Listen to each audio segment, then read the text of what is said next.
Crónicas del Antropoceno, una narración en tiempo real de la época humana y sus consecuencias.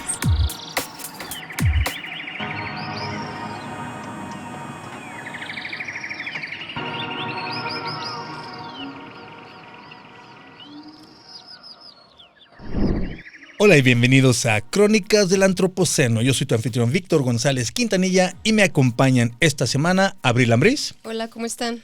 Y Marcos Vinagrillo. Hola, excelente día para todos. Hoy vamos a platicar de uno de los aspectos más básicos de la vida, que todos hacemos todos los días: comer.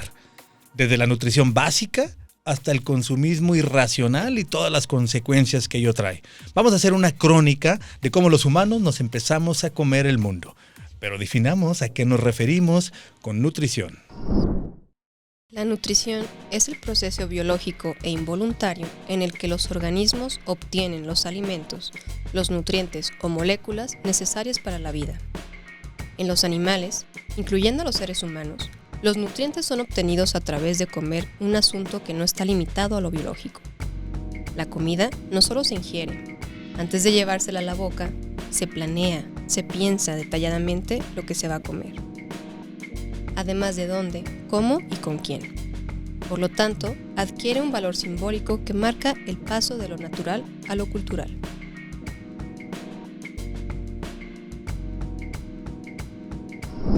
Nada más básico que comer.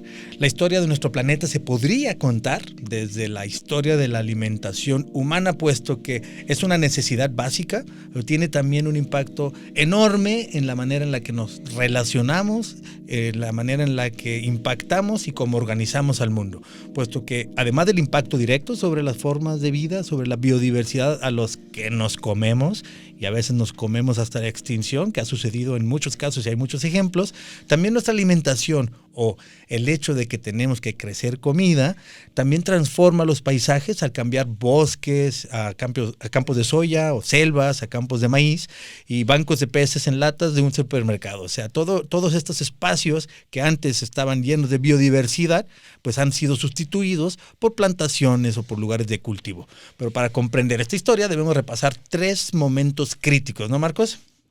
Así es, efectivamente, el día de hoy justo vamos a hablar de este tema tan personal, ¿no? Porque todos los días, como mencionaste, algo nos llevamos a comer. Bueno, el primero de estos aspectos, si narramos la historia del planeta a través de nuestra alimentación, pues sería el origen del humano cazador-recolector. Los seres humanos básicamente nos empezamos a comer el mundo entre hace 6 o 7 millones de años con la aparición de los primeros homínidos en África. Y desde entonces nuestras actividades alimenticias han tenido distintos impactos en el planeta.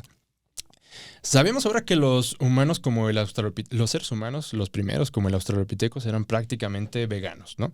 Ellos tenían mandíbulas y molares poderosos con los que podían consumir plantas crudas e incorporaban pequeños trozos de carne de lo que lograban rescatar o robarles a los leones y a las hienas. Y fíjate, esto es bien curioso porque ¿cómo sabemos eso? Pues porque empezamos a trazar la evolución de nuestros parásitos intestinales, la famosa solitaria, y resulta que nuestras solitarias vienen de las solitarias de los antílopes. Por lo tanto, nosotros somos quienes se las pasamos al ganado y no al revés. O sea que nuestro antepasado, el Australopithecus, que vivió en África y que es el antepasado que tenemos en común con los primates que todavía existen, era carroño vegano.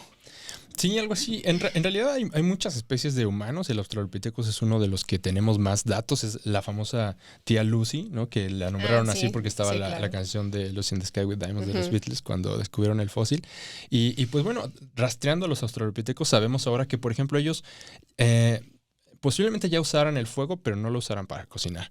Es hasta el Homo habilis quien empieza a utilizar herramientas para hacer cortes en la carne, pero es el Homo erectus quienes ya tenemos más certeza de que utilizaba el fuego para calentar los alimentos. Y esto es crucial porque esto cambió la manera como nos relacionábamos con las fuentes de energía.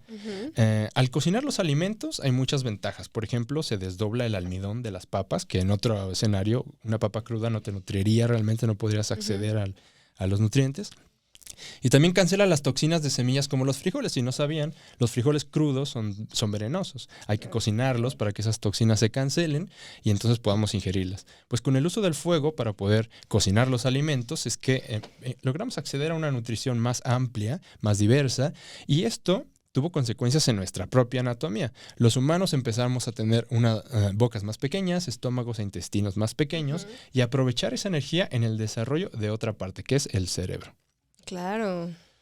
Y esta habilidad de dominar el fuego, entonces, nos ayuda a protegernos de los depredadores, nos ayuda a cocinar y nos hizo, o al menos a nuestros antepasados, les posibilitó nutrirse mejor.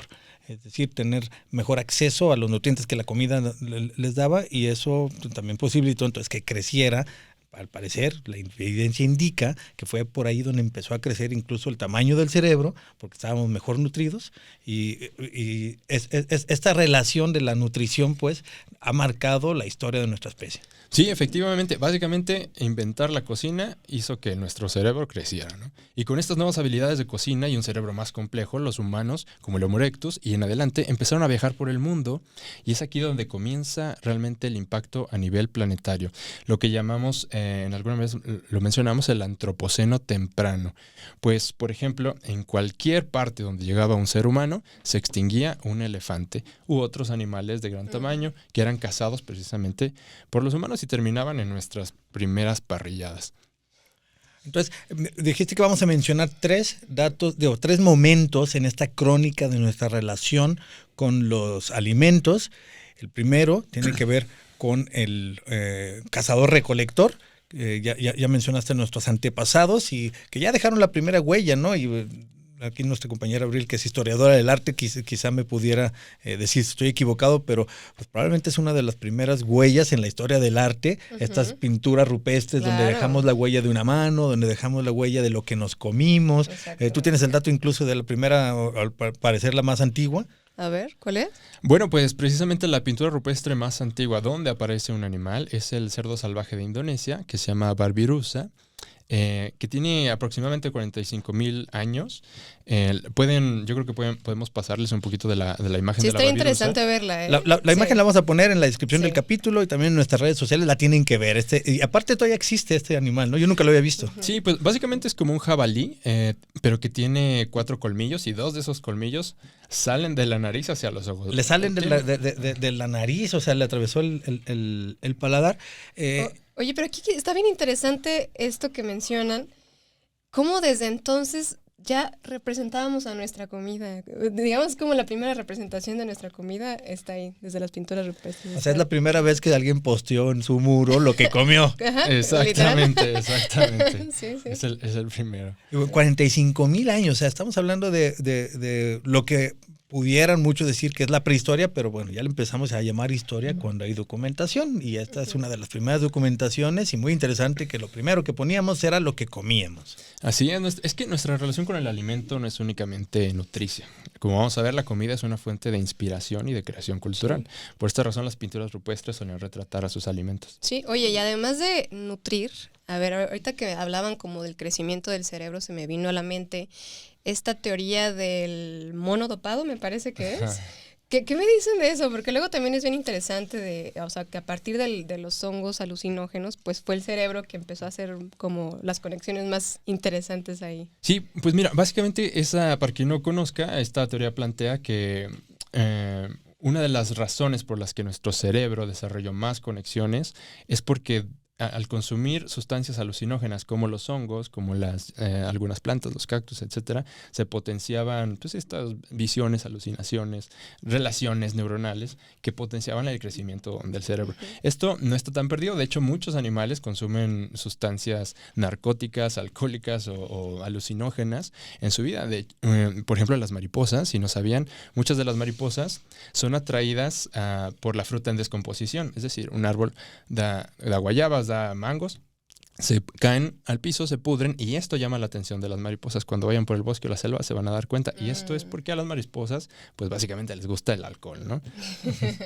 Sí, entonces la teoría del mono dopado, de Stoned Ape, que hizo famosa Terence McKenna en los 60, me parece. Sí. Es algo interesante, puesto que es una relación con algo que comemos, pero no nomás era para nutrir. Claro.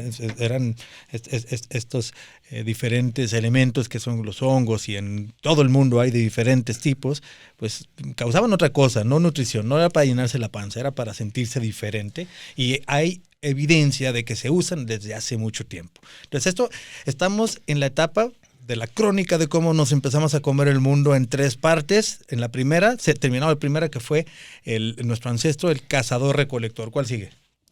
Pues seguiríamos con el humano agricultor. El siguiente gran momento sería este desarrollo de la agricultura. Esto a parecer ocurrió en el llamado Creciente Fértil. Es una región en el sureste asiático donde aún ahora habitan campos silvestres de los antepasados de los cereales, como el trigo, la cebada, las lentejas, los chícharos, los garbanzos y la linaza. Todavía se pueden conseguir verlos, ¿no? Así en vida silvestre, cómo se veían estos campos de cultivo. Y básicamente podemos pensar que muchos de nuestros cultivares actuales, cuando pensamos en el campo dorado de trigo, pues es una recreación tecnificada de lo que vieron nuestros antepasados por primera vez en el Creciente Fértil, ¿no? Un pastizal de los antiguos ancestros del trigo, porque de hecho el primer cultivo en desarrollarse, en domesticarse, fue el trigo, pero su ancestro llamado farro. Ese es la planta que dio origen a los 2 tipos de trigo actuales. Por si no saben, hay un trigo suave que se utiliza para hacer el pan y un trigo duro que se utiliza para hacer la pasta. Por eso es que ambos provienen del farro. Y también los vemos retratados en las primeras pinturas, y después lo vemos en los jeroglíficos de la zona. Ya lo decíamos en el capítulo anterior. ¿No? Porque esta zona de la que hablamos es más o menos alrededor del Nilo. Es el sudeste asiático más cercana a Jordania. Ok. Estamos hablando del sudeste asiático. Okay. Sin embargo, por ejemplo, el farro era el ingrediente del pan de Egipto. Entonces, este sueño que interpreta José, esas espigas de trigo posiblemente eran espigas de farro. Sí, y muy probablemente el ingrediente principal de la primera cerveza. Claro, sí, de hecho las primeras cervezas son de trigo y de cebada. La cebada también estaba en esta región de esta región fértil. Entonces, de los 3 puntos importantes de nuestra relación con el alimento y cómo ha causado consecuencias en el medio ambiente, el primero es el humano cazador-recolector, que aprendió a usar fuego y a aprovechar mejor la comida. El segundo es el humano agricultor, que aprendió pues a domesticar las plantas y a crecer su comida. Sí, mira, lo que pasa es que en las regiones áridas, que eso pasa también aquí en el occidente de México, donde hay una temporada corta de lluvia y una temporada larga de sequía, las plantas que hacen, pues su adaptación consiste en que durante la lluvia generan todo lo que pueden, crecen, producen muchas semillas en abundancia y grandes, y entonces las dejan caer antes de que la planta se seque con el invierno y el verano, que van a ser secos. Entonces, estas plantas de ciclos anuales, que viven un solo año básicamente, son las ideales para propiciar la domesticación. Ahí en esta región que estábamos platicando, pues estaban todas estas plantas anuales. Eran tantas que podían mantener una población de nuestros ancestros. Ellos antes estaban migrando por las costas comiendo ostras. Se topan con esta región de súper fértil, llena de granos a disposición durante todo el año, porque había no solo trigo, cebada, centeno, etc. Y empiezan a sembrarlos, empiezan a domesticarlos. Es ahí justo porque nació la domesticación, y es la razón por la que casi todos los cultivos, los centrales en todo el planeta, son anuales. Por ejemplo, está el sorgo en África, el arroz en Asia y el maíz en América. Claro. Todos son una versión del pasto. De hecho, el pasto, aunque pareciera ser el grupo de plantas más aburrido, en realidad es más importante para nosotros. Incluso el pasto es la única planta que cultivamos con fines deportivos. ¿Cuál?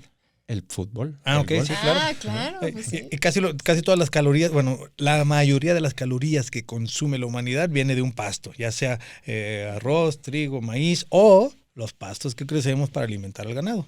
También, o la soya también viene de un pasto, ¿no? Entonces la soya también es un pasto, ¿no? No, es una leguminosa. Bueno, entonces alimentamos al ganado con otra cosa también, pero la mayoría de los carbohidratos, de la energía que consumimos, viene de un pasto que se encontraron en ese periodo, ese tiempo. ¿Y cuál entonces, para nuestro programa que estamos haciendo de narrar cómo nos empezamos a comer el mundo, es aquí la clave de entender ¿Qué tuvo de malo o más bien, cuál fue el impacto de empezar a sembrar? Al principio, pues juntaban las semillitas que se encontraban en el camino, o los mariscos que se encontraban en la costa, pero después domesticamos a estos granos, a estas semillas, las empezamos a plantar, nos permitió crecer más como población y se vino por la primera gran explosión demográfica que dio lugar a las primeras ciudades incluso. Sí, o sea, pensamos que estos pastos silvestres eran lo suficientemente prolíficos para que una población empezara a crecer. Pero cuando la población era tan grande, pues entonces era necesaria la domesticación y es así como nace la agricultura. Ahora pensemos que cualquier región que es cultivada antes fue un paisaje silvestre, por lo que cultivar es deforestar. Absolutamente todos los campos de cultivo han transformado el paisaje original que había ahí. Y es ahí donde lo importante de este segundo episodio. No solamente domesticamos plantas y animales, sino que empezamos a tener un crecimiento poblacional, lo cual significaba que había una parte de la población que se destinaba a cultivar el alimento y una parte que no tenía que cultivar el alimento y podía dar origen a la guerra, el dedicarse arte a y la otras, ciencia. claro. Sí, o sea, podían ponerse a inventar cosas, podían dedicarse a investigar cosas o a proteger el terreno, que como dices, arte, ciencia y guerra fueron subproductos del advenimiento de la agricultura y digamos que también en ese tiempo por la explosión demográfica ahí empezaron los problemas. O sea, dejamos de ser un animalito más de la creación en el jardín del Edén y convertirnos en los que transformamos el paisaje, en los que producimos muchísimo para nosotros, crecimos muchísimo y venimos ya a la tercera etapa de las que estamos narrando hoy en esta crónica de cómo nos comimos el mundo, al humano. El humano consumidor. Pues bueno, vamos a hablar ahora, a dar un gran salto, porque desde entonces, pues básicamente hasta el siglo XVII la alimentación era de temporada, lo que se cultivaba en cada temporada era lo que se comía, y solamente se utilizaban ciertos métodos de conservación, por ejemplo, la salazón del pescado, ¿no? Como, no sé si han comido bacalao. No, claro, mi favorito, es mi comida favorita y justo de todo el mundo. En sal, ¿no? Pues esta es una forma de preservación, pero digamos que no es compatible con todos, ni con todas las necesidades, ni con todos los gustos. Porque antes no había refrigeradores, no había no había los químicos necesarios para que se conserven los alimentos, entonces sal fue una de las primeras. Una de las primeras. Y estamos hablando antes del siglo XVIII. Entonces ya durante el siglo XVIII surge la necesidad de conservar mejor los alimentos para cubrir las necesidades del ejército y la marina. Porque precisamente estar en el mar, no podían conservar los alimentos todo el tiempo. Hay que recordar que para ir de un lugar a otro en la navegación antigua, no era una semanita, eran meses, claro. A veces años incluso. Y bueno, en 1795, un francés llamado Nicolas Appert ideó un sistema de conservación de alimentos en vacío que podríamos llamar el primer envasado. Básicamente es como se guardan actualmente las mermeladas, ¿no? Las cosas dulces, que se hace una sustancia concentrada en azúcar, se hierve y se guarda caliente en un envase de cristal. El calor, como es aire expandido, una vez que se enfría, crea un vacío. Y esto es la lógica, digamos, de lo que pensó Nicolas Appert. Todo como los Gerber también. Como los Gerber, haz de cuenta. Los primeros. Esto daría paso a la industrialización del alimento. De hecho, tengo el dato curioso de que el primer envase, lo que almacenaba era caña de azúcar, melaza. Hagan de cuenta, un tipo de endulzante de la época. Y que también les vamos a dejar en el video la imagen de la primera lata, la que dio origen a toda la industrialización del alimento y que, pues no sé, ¿tú cómo la ves? A mí me parece que se parece bastante. Me recuerda mucho a esta lata de Campbell de Andy Warhol, ¿no? De repente tiene ahí algunas... Sí, tiene justo los mismos colores y más o menos en la misma proporción. Vamos a compartirla con ustedes a ver qué Sí, a ver qué ustedes qué opinan. Bueno, además en 1811, Brian Duncan inauguró la primera fábrica de latas y el primer anuncio publicitario con una celebrity, al conseguir la aprobación de la reina de Inglaterra de un alimento enlatado por 2 años. Ok, entonces estamos hablando de que ya estábamos envasando la comida, los alimentos, primero porque para que llegaran lejos, pero después ya empezó a ser pues un boom económico. Todos comemos y si puedo guardarlo, puedo sacar una mejor explotación, puedo vencer costo-beneficio, bajar los costos, aumentar las ventas. Entonces empezó el boom y la primera celebrity que salió anunciando la comida fue la reina de Inglaterra. Así es. Así es, la reina de Inglaterra. Pues bueno, desde entonces el envase se ha convertido en el intermediario entre nuestros deseos alimenticios, la parte nutricia y el alimento mismo. En otras palabras, lo que comemos está determinado por lo que lo contiene. Y seguramente nuestro público conocerá a alguien que compra el café de determinada cadena más por el logo que aparece en el vaso que por la bebida en sí misma. Ah, claro. ¿No? Bueno, esto significa que además del impacto ambiental que mencionamos, que tiene cultivar vegetales y criar el ganado, ahora se suma el impacto de fabricar, transportar, desechar los millones de toneladas de envases que generan nuestra forma de consumir alimento. Incluso en el mundo se compra 1 millón de botellas de plástico por minuto. Por minuto. Imagínate. 1 millón de botellas de plástico por minuto. Imagínate nada más. Bueno, la relación simbólica que hemos creado con la comida, que dio origen a la cultura humana, es ahora el verdadero negocio de la industria alimentaria. Somos nosotros ahora las cabezas de ganado que se cuentan y se venden a las empresas de mercadotecnia, que nos dicen, necesitas comer lo que vendo para ser feliz. Esta es la nueva relación cultural que el capitalismo nos ha adoctrinado Sí. al respecto de la comida. Pues bueno, es bien interesante también pensar cómo, a pesar de que hemos pasado de buscar una nutrición por identidad, también comer por tener una experiencia. Hay un filósofo bien interesante que se llama Gilles Lipovetsky. En su libro sobre la estetización del mundo, así se llama, si tienen oportunidad de leerlo, él habla de 2 dimensiones. Una es cómo hemos pasado también a comer por comer. Y esto lo vemos en la comida rápida. Vivimos en un mundo tan rápido, tan hiperglobalizado, que solamente es como llegar y lo que sea, ¿no? Lo que sea. Ni siquiera por nutrirse. Ni ¿no? siquiera Nada más por nutrirnos. satisfacer. Sí, es que Exacto. la nutrición, que es un impulso y necesidad básicas, primarios, ya quedó relegado a Quedó segundo relegado. término. Pero hay otra dimensión aparte y esta es la de comer por tener una experiencia.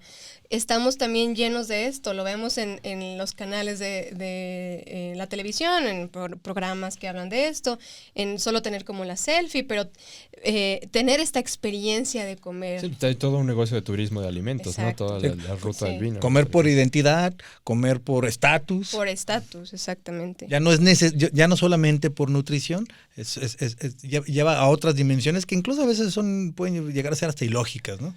Sí, precisamente yo creo que el ejemplo más clásico de cómo ha sido desplazada la nutrición de la alimentación es la comida de 14 quilates, ¿no? ¿Qué? Es decir, esto de ponerle, sí, o sea, le ponemos oro a la comida, oro que se tiene que extraer de explotar montañas, de deforestar selvas, para poner un ingrediente innecesario para nuestra alimentación.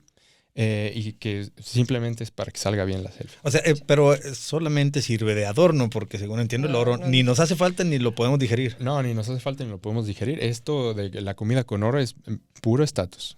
Muy absurdo.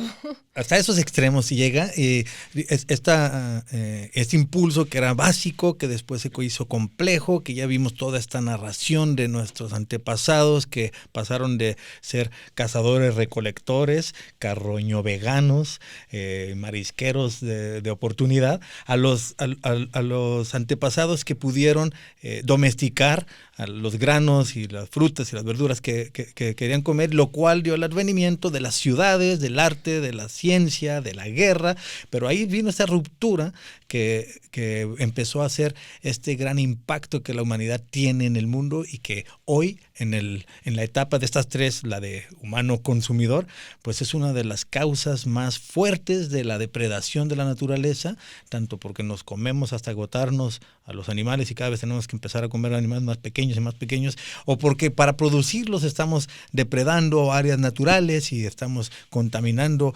el agua, los suelos, el aire. Todo esto pues es una crónica de cómo nuestra alimentación ha transformado al planeta. Ya cambiaron los objetivos por los cuales comemos, de satisfacer necesidades nutricionales a complacer los intereses del capital. Y pues bueno, esta es una crónica que nosotros hacemos desde aquí de cómo los humanos nos estamos comiendo al mundo. ¿Una cita para cerrar, Marcos? Sí, bueno, puedo recomendar 2 libros. Está Comer, Necesidad, Deseo, Obsesión, de Paolo Rossi, por si quieren conocer un poco más al respecto de el comer como su dimensión tanto biológica como cultural. Y también tengo este texto de divulgación para quien quiera saber un poco más sobre la evolución de los alimentos. Se llama A la mesa con Darwin. Este es de Jonathan Silvertown. Y bueno, les dejaremos también aquí las referencias visuales para que conozcan. Así es, y pues de Jack Harlan nos ponías por aquí una cita, Marcos, ¿qué dice? Sí, bueno, Jack Harlan fue un botánico que estudió mucho la evolución de los cultivos y espero estarlo traduciendo bien. Él decía que el hombre es, por definición, la primer maleza bajo cuya influencia evolucionaron todas las demás. Ahí nos da el boomerang de regreso por llamarle maleza a especies que no nos caen bien, o por llamarle plagas a especies que nos estorban. Pues bueno, nosotros somos la maleza bajo cuya influencia evolucionaron todas las demás. Gracias por acompañarnos. Todas las referencias que hemos mencionado, los libros, los autores van a estar mencionadas como siempre dentro de la descripción del capítulo en la plataforma en donde encuentras tus podcasts. Y pues muchas gracias por escucharnos. Si te gusta lo que hacemos, no olvides suscribirte. Si conoces a alguien que le pueda interesar lo que platicamos aquí, por favor, compártele y sobre todo, escucha la próxima semana la siguiente entrega de estas Crónicas del Antropoceno. Esto fue Crónicas del Antropoceno, una producción del Museo de Ciencias Ambientales de la Universidad de Guadalajara. Gracias por escuchar.